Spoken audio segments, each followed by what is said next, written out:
অবশেষে ডুয়ার্সবাসীর জন্য খুবই সুখবর। এতদিন বেশিরভাগ আমরা ট্রেন দেখি নিউ আলিপুরদুয়ার হয়ে চলে, কিন্তু অনেক দিন পর এই রুটটাকে প্রাধান্য দেওয়া হলো। আলিপুরদুয়ার জংশন থেকে দুটি নতুন অমৃত ভারত এক্সপ্রেস ট্রেন হচ্ছে, একটি ব্যাঙ্গালোর যাওয়ার জন্য এবং একটি পানভেল অর্থাৎ নেভি মুম্বাই যাওয়ার জন্য। এর জন্য অসংখ্য ধন্যবাদ জানাতে চাই আমাদের জলপাইগুড়ির সাংসদ ডক্টর জয়ন্ত কুমার রায়কে। তিনি দাবি রেখেছিলেন এবং এই দাবিকে মান্যতা দিয়ে দুটি নতুন ট্রেন খুব শীঘ্রই চালু হচ্ছে। চলুন আসা যাক এই টাইমিংয়ের ব্যাপারে। আলিপুরদুয়ার এসএমবিটি বেঙ্গালুরু উইকলি অমৃত ভারত এক্সপ্রেস এই আলিপুরদুয়ার থেকে ছাড়বে রাত 10:25 প্রতি সোমবার এবং পৌঁছাবে বৃহস্পতিবার গিয়ে ভোর 3টে। টাইমটা অনেকই লাগছে। এবং ব্যাঙ্গালোর থেকে এই ট্রেনটি ছাড়বে প্রতি শনিবার সকাল 8:50, পৌঁছাবে সোমবার সকাল 10:25। স্টপেজ কী থাকছে? Hasimara, Binnaguri, Siliguri, New Jalpaiguri, Aluabari road, Kishanganj, Barsoi, Malda town, Rampurhat, Bolpur Shantiniketan, Bardhaman, Dankuni, Andul, Kharagpur. পশ্চিমবঙ্গের স্টপেজগুলো আমি সমস্ত মোটামুটি বললাম, দুটো বিহারেরও ছিল। এরপর বাকি যে স্টপেজগুলো সব উল্লেখ করছি না, আমি ডিটেলসে দিয়ে দেবো নোটিশে।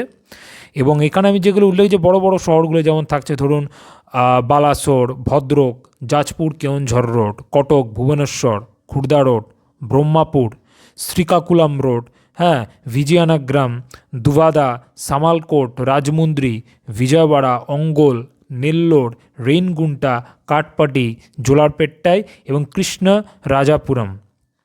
যদি এই ট্রেনটা ভায়া পেরাম্বুর হয়ে করতো, মানুষের সুবিধা হতো, মানে চেন্নাইতে মানুষ নামতে পারতো। চেন্নাই হলে একটু সুবিধা হতো, মানুষ চেন্নাইও যে নামা হতো। যাই হোক, ব্যাঙ্গালোর অবধি করছে, মানুষ ট্রিটমেন্টের জন্য বা কাজের জন্য যেতে পারবে। এরপরে যেটা আসছি, যে আলিপুরদুয়ার জংশন থেকে পানভেল অর্থাৎ নেভি মুম্বাই পর্যন্ত আলিপুরদুয়ার থেকে প্রতি বৃহস্পতিবার ভোরবেলায় 4:45 ছাড়বে এবং শনিবার গিয়ে পৌঁছাবে ভোর 5:30টায়। এবং তেমনই পানভেল থেকে যখন এই ট্রেনটি ব্যাক করবে প্রতি সোমবার সকালবেলা 11:50 ছেড়ে বুধবার গিয়ে পৌঁছাবে দুপুর 1:50। এখানেও স্টপেজ সেই মোটামুটি একই থাকছে কিছুটা, যে Hasimara, Binnaguri, Siliguri, New Jalpaiguri road, Aluabari road, Kishanganj, Barsoi.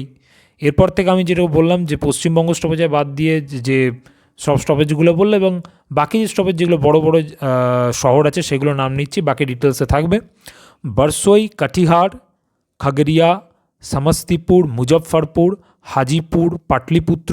তার মানে এটা পাটনা হয়ে যাচ্ছে না, কিন্তু এটা পাটলিপুত্র হয়ে যাচ্ছে। পাটলিপুত্র, দানাপুর, আড়া, বক্সার, পণ্ডিত দীনদয়াল উপাধ্যায়, মির্জাপুর, প্রয়াগরাজ, জবলপুর, ইতারসি, ভুসাওয়াল, জলগাঁও, নাসিক রোড, কল্যাণ। এবং আমি এগুলো কমেন্টে দিয়ে দেবো, দুটো নোটিশ অফিসিয়ালিভাবে পাবলিশড হয়ে গেছে। তবে একটা জিনিস আমার খারাপ লাগলো, যে নিউ মাল জাংশনকে স্টপেজ দেওয়া উচিত ছিল, এবং এই রুটটাকে অনেক দিন পর প্রাধান্য দেওয়া হলো, মানুষ ডুয়ার্সের উপভোগ করতে পারবে। নিউ মাল জাংশন এবং সেবককেও যদি একটা দিত ভালো হতো। এবং একটা রুটকে তো ভায়া ঠাকুরগঞ্জ, বাগডোগরা, মানে বাগডোগরার লাইনটা হয়ে তো চালানো যেত, এই লাইন হয়ে চালালেও মানুষের কিছু সুবিধা হতো। যাই হোক, সবচেয়ে বড় কথা যেটা পেয়েছেন, এটাই সবচেয়ে বড় কথা, যেটা আলিপুরদুয়ার অনেক দিন ধরে মানুষের দাবি ছিল, যে ব্যাঙ্গালোর এবং মুম্বাই যাওয়ার ট্রেন। অবশেষে স্বপ্ন পূরণ হতে চলেছে। মাননীয় প্রধানমন্ত্রী এই আগামী 17 থেকে 18 তারিখের মধ্যে ট্রেনটি উদ্বোধন করবেন।